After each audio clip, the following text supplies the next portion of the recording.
పార్లమెంటుకు పోటీ చేసే వయసు రాకముందే పార్లమెంటు అభ్యర్థిగా ఖరారయ్యారు. రాజకీయ నీడ పడకుండా పెరిగినా తండ్రి మరణంతో అదే రాజకీయాలకు వచ్చారు. 4 దశాబ్దాల నాన్న రాజకీయ వారసత్వాన్ని 4 ఏళ్లలోనే నిలబెట్టారు. అప్పట్లో టీడీపీ కేంద్రంలోని బీజేపీపై పెట్టిన అవిశ్వాస తీర్మానంలో ఆంధ్రప్రదేశ్ కు జరిగిన అన్యాయాన్ని హిందీలో ఎండగెట్టి దేశం దృష్టిని ఆకట్టుకున్నారు. భయం, బాధ్యత, క్రమశిక్షణ, సేవాభావం, డెడికేషన్ ఉన్నప్పుడే ఏ రంగంలోనైనా రాణించగలమని చెప్పే వ్యక్తి ఆయనే కింజరపు రామ్మోహన్ నాయుడు గారు. ఈ నేపథ్యంలో ఆయన గురించి మీకు తెలియని మరిన్ని నిజాలను ఇప్పుడు మనం తెలుసుకుందాం.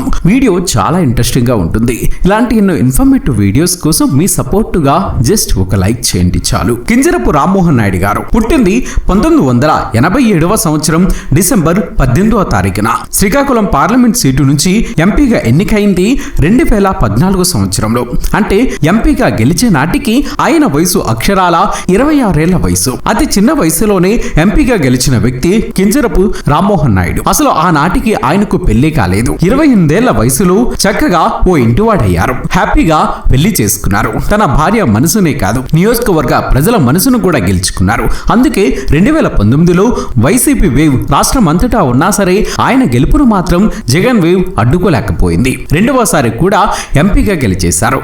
తాజాగా 3వసారి 2024 ఎన్నికల్లో ఎంపీగా విజయం సాధించడమే కాకుండా ఏకంగా కేంద్ర మంత్రిగా ప్రమాణ స్వీకారం కూడా చేశారు. గతంలో ప్రధానమంత్రులుగా పనిచేసిన దేవగౌడ, ఐకే గుజరాల్ కేబినెట్లలో 1996 నుంచి 1998 వరకు అంటే 2 ఏళ్ల పాటు కింజరపు ఎర్రంనాయుడు గారు కేంద్ర మంత్రిగా పనిచేశారు. ఆ తర్వాత మళ్ళీ ఆయన తనయుడే అదే పార్లమెంట్ సీట్ను గెలిచి 28 ఏళ్ల తర్వాత కేంద్ర మంత్రిగా ప్రమాణ స్వీకారం చేయడం అన్నది అరుదైన ఘనతని చెప్పవచ్చు. అయితే ఈ ఘనత సాధించడానికి ఆయన ఎన్నో కష్టాలు పడ్డారు. ఆ కష్టాలని నిత్యంలా మలుచుకొని విజయానికి మెట్లుగా చేసుకున్నారు. కింజరపు రామ్మోహన్ నాయుడు గారు 1987 డిసెంబర్ 18వ తారీఖున శ్రీకాకుళం జిల్లాలోని నిమ్మాడలో జన్మించారు. ఆయన తండ్రి గారి పేరు ఎర్రంనాయుడు గారు, తల్లి పేరు విజయలక్ష్మి. ఎర్రంనాయుడు గారు తెలుగుదేశం పార్టీలో మోస్ట్ సీనియర్ లీడర్. ఆయన నడిచి వస్తుంటే ఎంతటి ప్రత్యర్థి అయినా సరే ఉనికిపోవాల్సిందే. నుదుటిన ఎర్రని బొట్టు ఆయనలోని ప్రత్యేకత.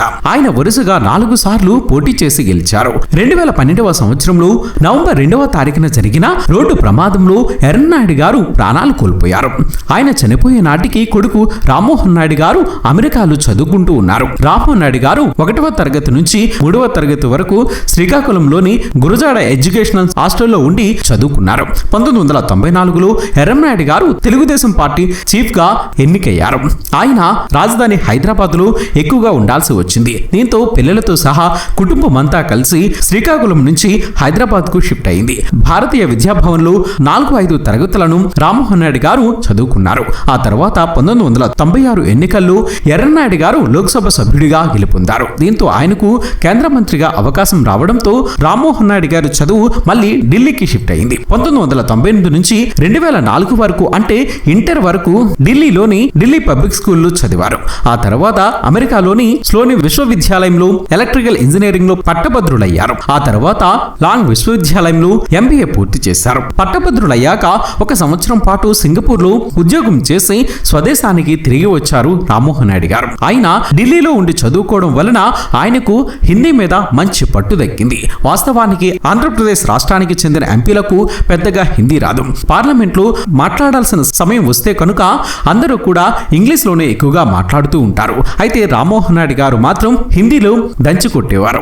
ఎవరి కుర్రాడు అని పార్లమెంట్ అంతా నివ్వెరపోయేలా ప్రత్యేక హోదా గురించి ఆయన మాట్లాడిన మాటలతో దేశమంతా యమ పాపులర్ అయ్యారు. తండ్రి ఎర్రనాయుడు చనిపోయిన తర్వాత ఆయన స్థానంలోకి వచ్చారు. తండ్రి వారసత్వాన్ని పుణుకుపుచ్చుకుని ఎంపీగా పోటీ చేసి గెలిచారు. 2013వ సంవత్సరం అక్టోబర్ నెలలో ఆంధ్రప్రదేశ్ విభజన మీద పోరాటంలో ఆనాటి మాజీ సీఎం చంద్రబాబు గారికి మద్దతునిస్తూ ఢిల్లీలో నిరాహార దీక్షలో కూడా కూర్చున్నారు. ఆంధ్రప్రదేశ్ విభజన సమయంలో కేంద్రం విశాఖ కేంద్రంగా రైల్వే జోన్ ఇస్తామని ప్రకటించగా దాన్ని పట్టించుకోవడం లేదని 2018 అక్టోబర్లో ఆముదాల వలస రైల్వే స్టేషన్లో రాత్రంతా ప్లాట్ఫామ్ మీదే కూర్చొని నిరసన వ్యక్తం చేశారు. అయితే 2019 ఎన్నికల్లో టీడీపీ నుంచి కేవలం 3 ఎంపీలు మాత్రమే గెలవక వారిలో రామ్మోహన్ నాయుడు గారు ఒకరు. ఈ సందర్భంగా ఓ విషయాన్నైతే తప్పకుండా చెప్పుకుని తీరాలి. 2024 ఎన్నికల ముందు పార్లమెంట్ లో రామ్మోహన్ నాయుడు గారు మాట్లాడాల్సిన అవసరం వచ్చింది. ఏపీకి సంబంధించిన సమస్యలపై మాట్లాడుతూ ఉంటే టైం అయిపోయింది అంటూ పదే పదే మైకును కట్ చేస్తూ ఉన్నారు.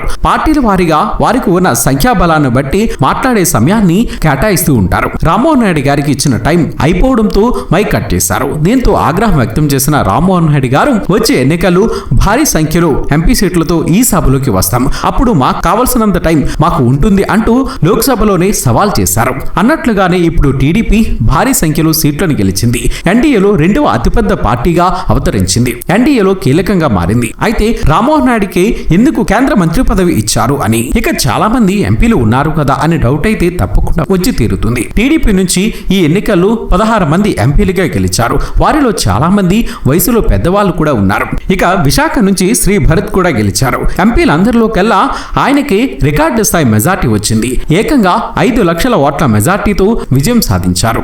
బాలయ్య గారికి చిన్నల్లుడు కూడా, అయినా సరే ఆయనకు కూడా కేంద్ర మంత్రి పదవిని ఇవ్వలేదు. ఇంతమందిని కాదని రామ్మోహన్ రెడ్డి గారికి ఈసారి కేంద్ర మంత్రి పదవి వరించడం వెనుక చాలా కారణాలే ఉన్నాయి. రామ్మోహన్ రెడ్డి గారు బీసీ సామాజిక వర్గానికి చెందిన నేత కాబట్టి ఆ కోణంలోనే చంద్రబాబు ఇచ్చారు. అందులోనూ వరుసగా 3 సార్లు మంచి మెజార్టీతో గెలిచిన నేత కాబట్టి సీనియారిటీ పరంగా చూసుకున్నా రామ్మోహన్ రెడ్డి గారికి అర్హత ఉంటుంది. అంతేకాదు టీడీపీని నమ్ముకొని రాజకీయాలు చేస్తున్న ఫ్యామిలీ కాబట్టి పార్టీలను నమ్ముకున్న వాళ్లకు న్యాయం చేయాల్సిన బాధ్యత చంద్రబాబుకు ఉంటుంది. కాబట్టి ఆ కోణంలో కూడా చంద్రబాబు ఆలోచించి ఉండవచ్చు. అందుకే ఆయనకే కేంద్ర మంత్రి పదవి దక్కడం సమంజసం కూడా. ఇక చివరిగా రామ్మోహన్ రెడ్డి గారి వ్యక్తిగత జీవిత విషయానికి వస్తే 2017వ సంవత్సరం జూన్ నెలలో శ్రావ్య గారితో రామ్మోహన్ రెడ్డి గారికి పెళ్లయింది. రామ్మోహన్ రెడ్డి గారి పెళ్లి అనుకోకుండా శ్రావ్య గారితోనే నిశ్చయమైంది. రామ్మోహన్ రెడ్డి గారు బండారు అప్పలనాయుడు చాలా క్లోజ్ ఫ్రెండ్స్. ఒకే కాలేజీలో చదువుకున్నారు కూడా. ఆ బండారి అప్పలనాయుడు ఎవరో కాదు, టీడీపీ సీనియర్ నేత, ప్రస్తుతం టీడీపీ ఎమ్మెల్యే బండారు సత్యనారాయణ మూర్తికి కొడుకే. స్నేహితుడే కాబట్టి రామ్మోహన్ రెడ్డి గారి గురించి అన్ని విషయాలు క్షుణ్ణంగా తెలుసు కాబట్టి తన సోదరికి పెళ్లి సంబంధాలు చూస్తున్న సమయంలో ఆల్రెడీ అప్పటికే రాజకీయాల్లోకి వచ్చి ఎంపీగా గెలిచిన రామ్మోహన్ రెడ్డికి ఇచ్చి పెళ్లి చేస్తే బాగుంటుందని ఆలోచన అప్పలనాయుడికి వచ్చింది. దీంతో ఇదే విషయాన్ని తండ్రితో చెప్పి ఇంట్లో చెప్పి ఒప్పించారు. ఇద్దరు మనసులు కలిశాయి. దీంతో ఇరు కుటుంబాలు కూడా ప్రొసీడ్ అయ్యాయి. 7 ఏళ్ల వారి వైవాహిక జీవితానికి తీపి గుర్తుగా ఒక కూతురు కూడా వారికి జన్మించింది. రామ్మోహన్ రెడ్డి గారికి భవిష్యత్తులో మరిన్ని పదవులు అలంకరించాలని, అభివృద్ధి చేసి ప్రజల ముఖాల్లో చిరునవ్వులు చిందించాలని మనం కూడా ఆశిద్దాం. మరి ఈ వీడియో మీకు నచ్చినట్లయితే తప్పక లైక్ చేసి మీ సపోర్టును మాకు అందించండి ఫ్రెండ్స్. మేము చేసే ప్రతి వీడియో వెనుక చాలా కష్టం ఉంటుంది. ఆ కష్టానికి మీరిచ్చే ప్రతిఫలం ఒక లైక్ కొట్టి సబ్స్క్రైబ్ చేసుకోవటమే. చేస్తారు కదా ఫ్రెండ్స్.